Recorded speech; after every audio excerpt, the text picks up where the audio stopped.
the start. Baby, when you broke my heart, that I had to come again and show you that I'd win. You lied to me. All those times I said that I loved you. You lied to me. Yes, I tried. Yes, I tried. You lied to me. Even though you knew I'd die for you. You lied to me. Yes, I cried. Yes, I cried.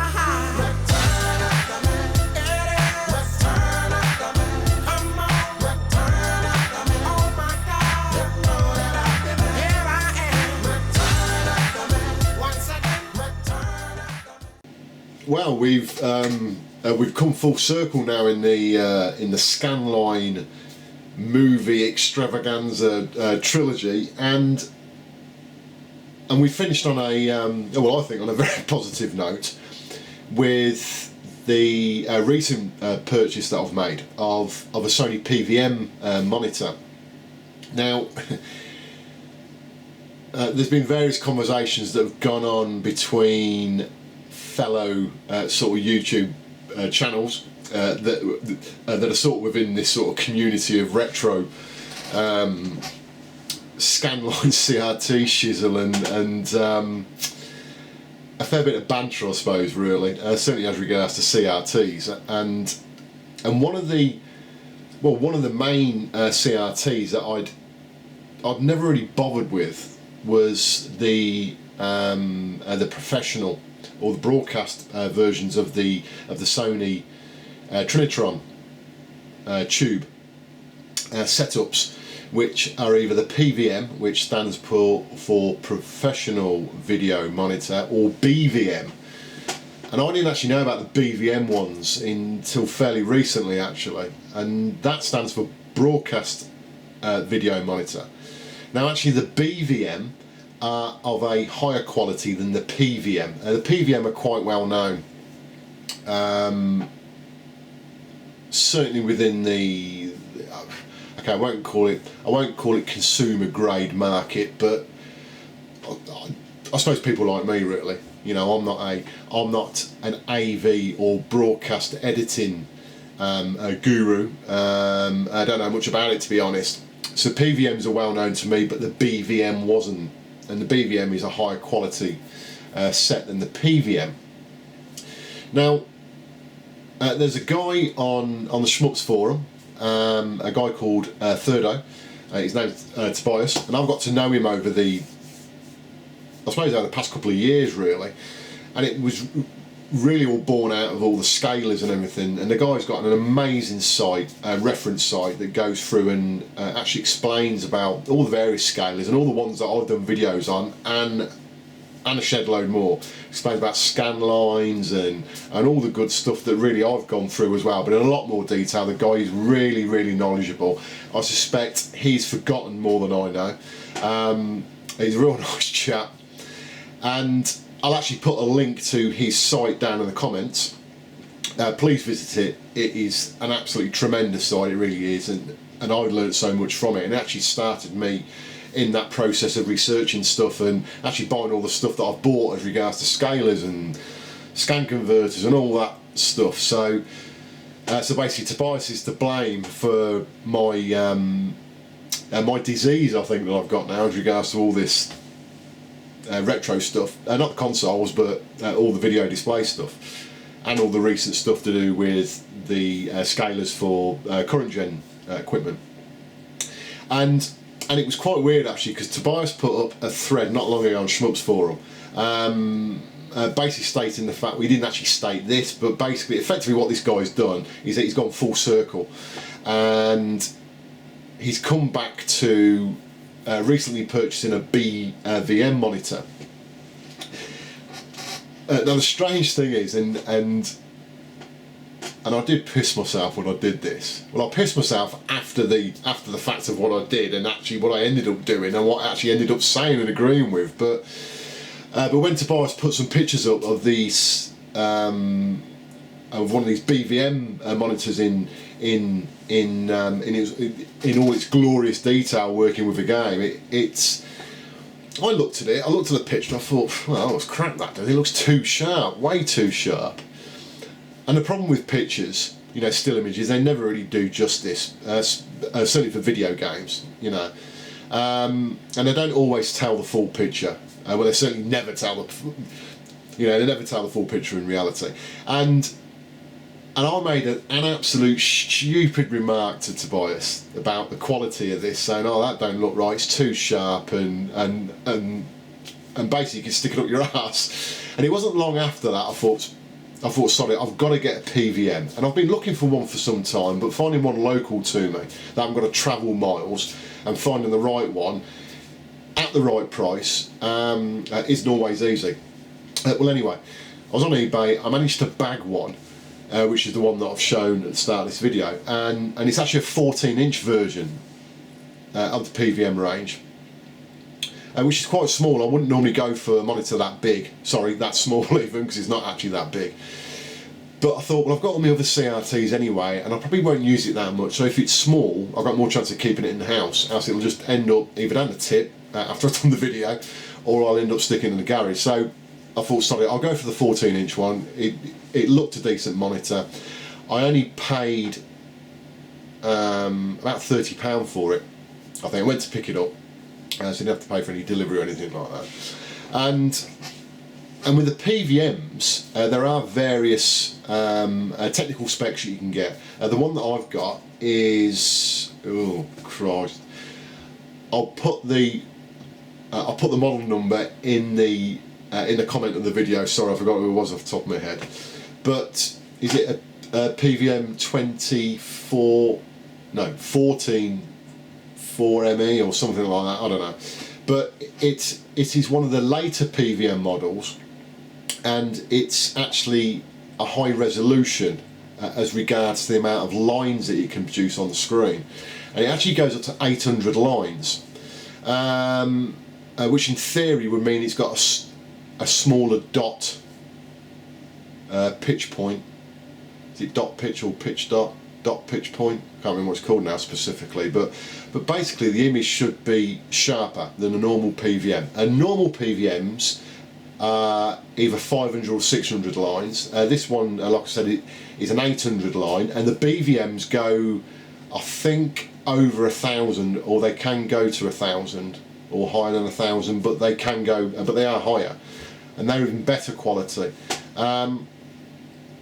As regards to the sharpness of the image. Now I was a bit concerned about the sharpness, but I thought, sorry, I'm going to get this PVM because it will be closer in theory to a BVM monitor, which are pretty expensive and are not cheap in the UK, and the cheapest ones that I've seen are about £300, and they were absolutely minging. I mean, really dirty, knocked about, and you know, and the one that Tobias has bought looks absolutely brand new, but he didn't pay that much for it, so it depends in Europe, I think, where you are, but the UK, the BVM models don't seem to be that certainly that easy to get hold of, hence why the price is probably inflated. But anyway, the PVM that I've got is an 800 line PVM, and basically I got it back home. But first of all, when I went to pick it up, as what's similar to a number of PVMs you can buy, is that if they come through an editing business or whatever, and they normally come in flight cases, which is obviously that big green case that you saw, and then you just know that if you're going to pick something up, a monitor, and it comes in this massive flight case, you think, yeah, this is absolute mega quality this is going to be. And it's weird just getting this flight case, you're thinking, Jesus Christ, I've got a monitor in here, and it's a flight case, and it's got all these latches on it, and you know, it's all crazy.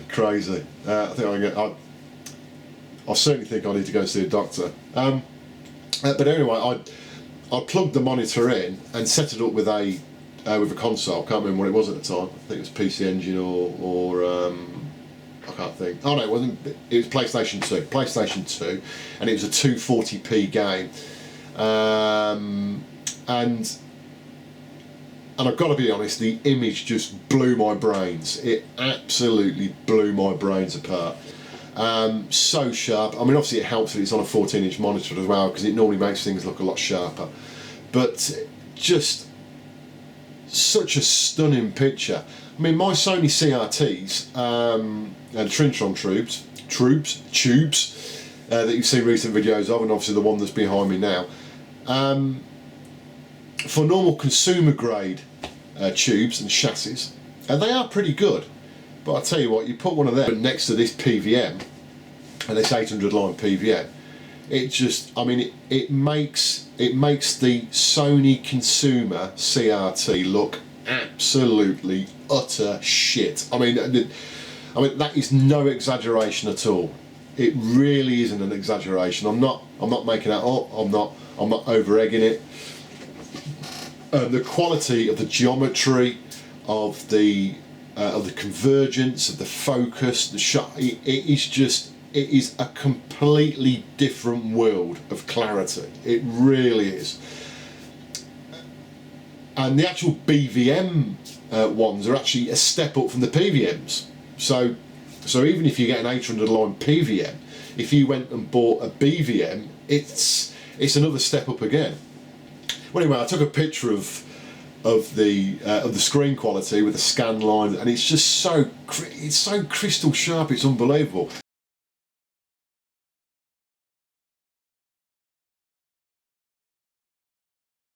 And I hope that'll come out in the videos that I do. But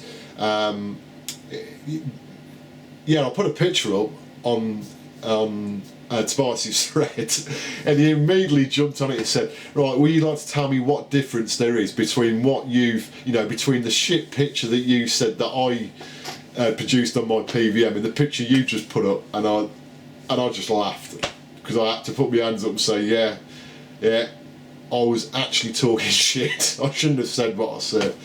So I've been absolutely converted on this, but it is an absolute stunning picture. And if you get test cards up on the monitor, and I'll probably try and do that as part of this video, just show you some of the clarity. If you get colour bars up, if you get a grid pattern, it's just stunning. It is absolutely stunning. So any of you guys that are using normal consumer home CRTs, if you get the chance to get a PVM, and you don't need to get one of the 800 line PVMs, but I've seen 500-600 line PVMs, and this does look better in my opinion. Someone on the Shmups forum said that he had both from side by side and there was no discernible difference. This monitor just blows everything else that I've got totally away. It really does. It is absolutely stunning.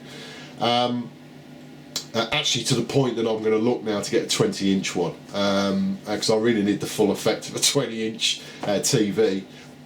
Sorry, a 20-inch screen. And what I'll end up doing is actually getting rid of one of these two CRTs that I've got in this room here. I've got one there that's behind the camera and one that you can see behind me. I'll ditch one of those and I'll put the Sony PVM in place, 20-inch Sony PVM. So yeah, I'll now I won't cut some video. I'll just do a quick explanation of how I've connected my consoles to my Sony PVM. Basically, the back of the PVM, as you may have seen on the introduction part of this video, is it's all BNC sockets. It's got BNC sockets at the back, and basically a Sony PVM, or the one that I've got, will accept a multitude of inputs, but the one that I use and going to use and will continue to use in the future is an RGB input and a separate sync. And now what I've done is I've used a sync strike. I won't explain exactly what that is on this video. I've done another video of that, but that basically will enable me to connect I will explain it.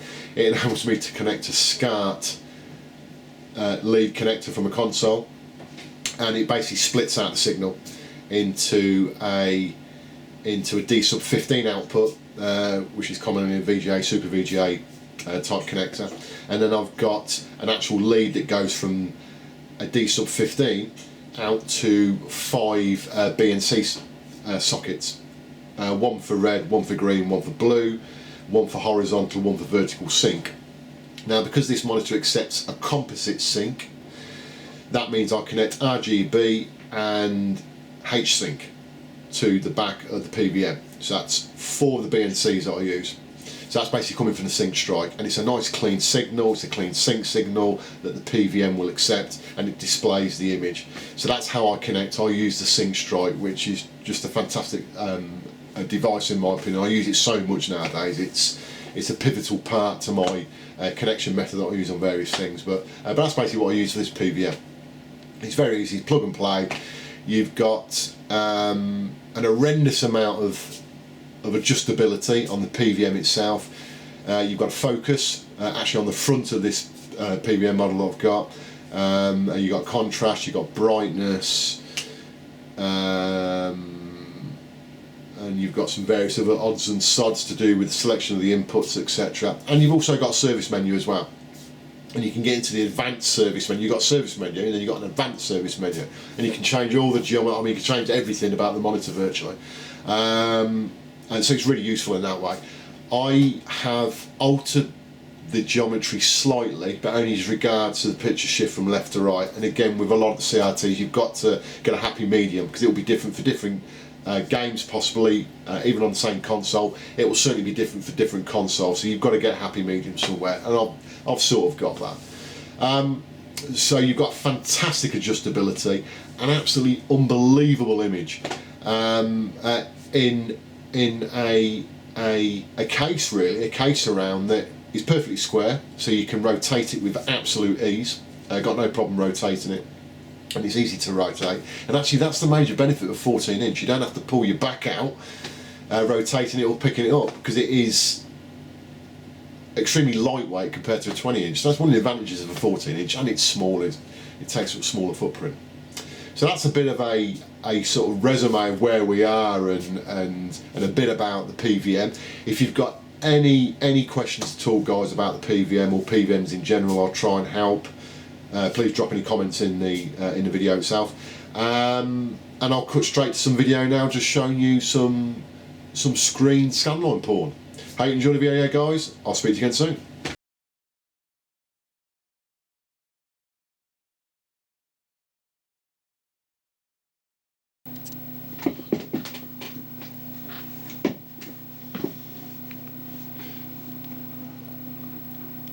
Right, here's a bit of a sort of short, I don't know, sort, not really gameplay, but certainly just a bit of a technical insight into what the PVM looks like. Hopefully this is coming out okay, this recording. I hope it is. But the image is absolutely crystal clear, and I'm just hoping that comes over as part of this video, really. This is a RGB enabled Super Grafx. I won't go too much into that because that's a future video, and it's a recent pickup, and as you can see, the game that's being played at the moment, this is one of the best games for the Super Grafx. And again, we can go into that in a bit further in a future video, but let's get to some imagery.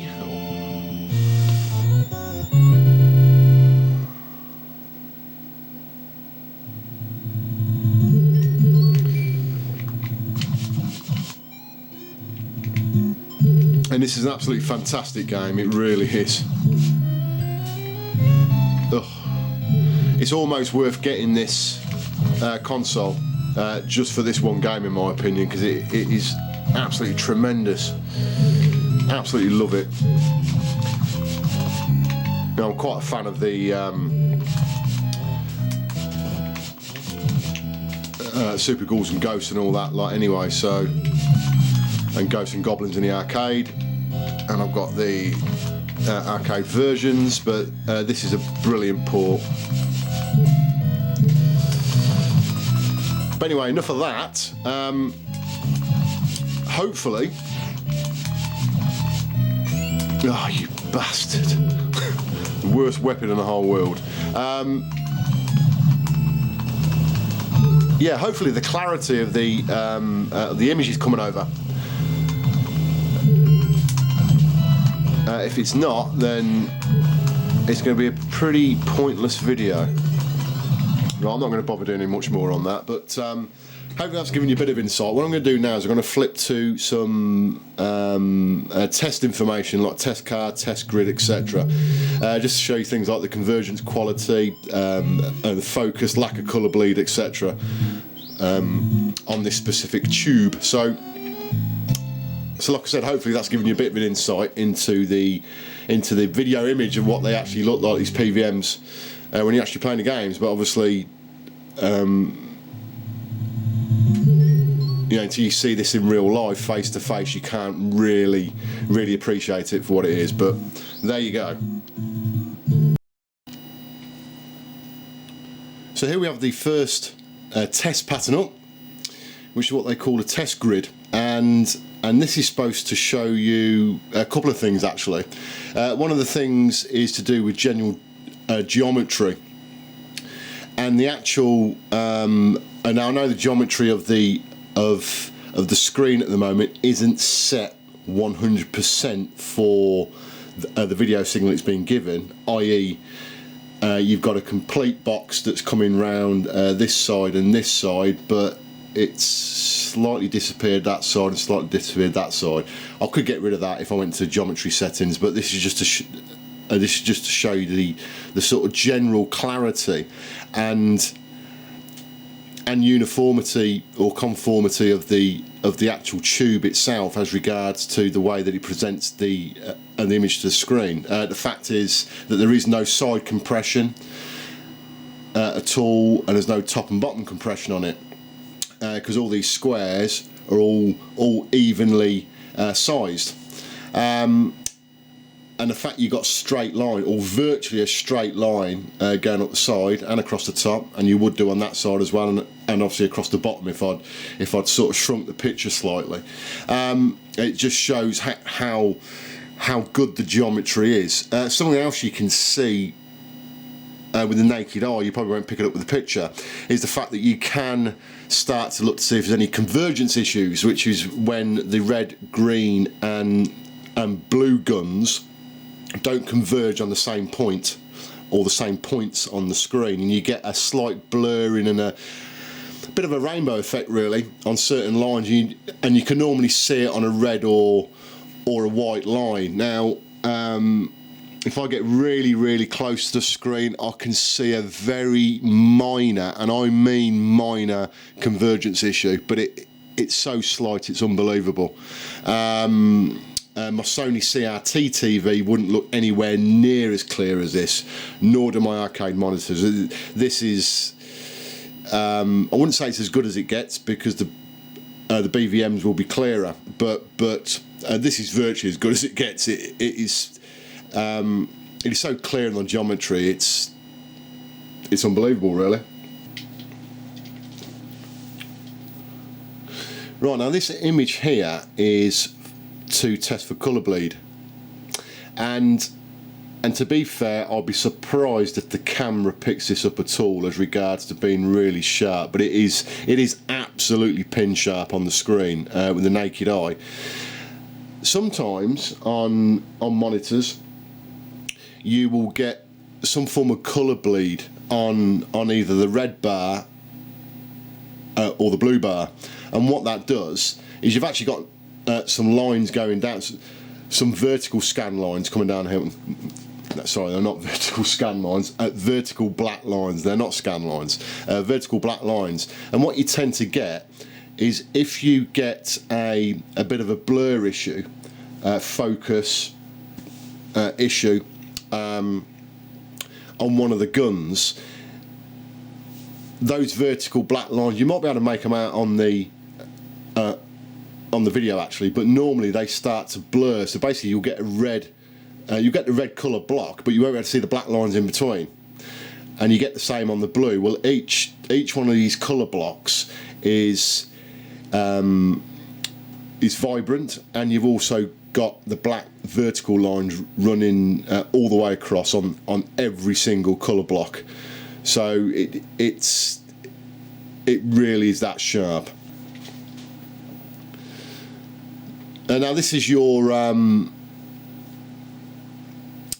colour bar test pattern, and it's basically meant to to be used to set the drives on the red, green and blue guns, which you can alter on most of the chassis. On the PVMs you can alter that via the advanced service menu or the normal menu, I can't remember which, but you can fully control this. And basically the way that that's set up, that is pretty much perfect, and I haven't changed it at all. So it was obviously recently, or it has been calibrated, one of the two, either recently calibrated or it has been calibrated. I'm not sure how good they come from the factory, but this is pretty much bang on. And again, so you can always tell as regards to how much contrast you've got. A lot of people run very high contrast on CRTs. You shouldn't, because running high contrast will cause focus blur, and you don't want that. And on this this test pattern, the E-block running down here, and they got scan lines on, natural scan lines, and I can see every single scan line and every single colour, and there's no blurring, no lack of focus, so I know that the contrast is set absolutely cock on. I run the contrast quite low. Some people might look at that and think, oh, that's way too low, but it's not. It's, you know, you're not supposed to turn the contrast up too much because you will get blurring and lack of focus, and I don't want that. But the actual calibration of all the colours is pretty much spot on. I mean, that's, you know, you might be able to tweak it slightly, but that is pretty much cock on, that is. So that's a very brief run through really of some of the test patterns to hopefully get across to you guys about the clarity of these PVMs, and like I said, if you get a chance to get one, you really need to go and get one. If you think your CRT TV is good, you've got to get one of these, because it'll just blow it into the weeds. I will absolutely guarantee it. Assuming you pick up a good PVM, because obviously you can get bad ones as well, I suppose, as you can with normal CRT TVs. But generally they're normally pretty good, sort of as regards to their setup. But like anything that's sort of 15, 20 years old, they can break down and you can get problems with them. But this is absolutely fantastic. So go and buy one now.